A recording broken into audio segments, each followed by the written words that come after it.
కూడదు, ఈ మంట చివరి వరకు ఉండాలి అని యోహానికి ఎవరు ప్రోత్సహించలేదు కదా, ఎవరు ప్రోత్సహించలేదు. ఒక్కడే మండుతున్నాడు, ఒక్కడే మండుతున్నాడు కాబట్టి అద్భుతమైన పరిచర్య చేయగలిగాడు. అంటే అరణ్యంలో ఇప్పుడు మీటింగ్ పెట్టి అనౌన్స్మెంట్ చేసి పత్రికలు పంచి సౌండ్ సిస్టమ్ పెట్టేసి మంచి కొరియోగ్రఫీ డాన్స్ గానీ స్కిట్స్ గానీ ఏదైనా వేస్తే ఎవరు రావట్లేదండి.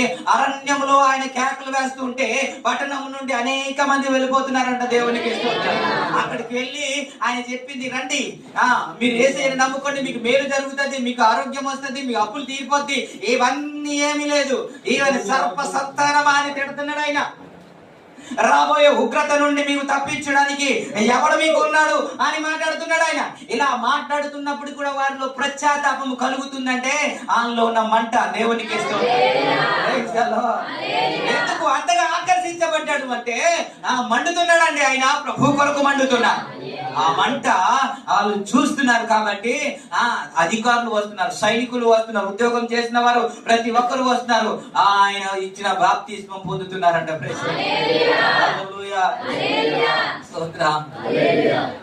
ఇలా ఎందుకు మనం మండకూడదు, మనము ఎందుకు మండకూడదు?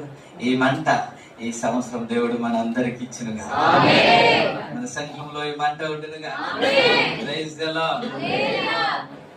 మన పడ అగ్ని మండించు, నాలో మండించు అని పడతాం. ఇది మంట ఏంటి అగ్గి పెట్టు ఇలా వెలిగించడానికి ఇది మంట, ఇది ఆ మంట అండి. వెలిగించు వెలిగించు అని పాడడానికి యేసు రక్తం వేసే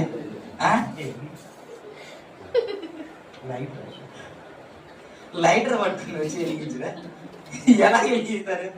బట్టలు కాల్చేయాల, యేసు రక్తం లోపల మంట కదా, అగ్ని పట్టుకునేవే దేవునికి స్తోత్రం. ఒక్కసారి వెలిగించిన తర్వాత ఎప్పుడైనా చూసారా? ఇప్పుడు మీకు లైట్స్ వచ్చాయి కదా, చెయ్యాలని తపన నా దేవుడు నాకు అనుగ్రహించునుగా.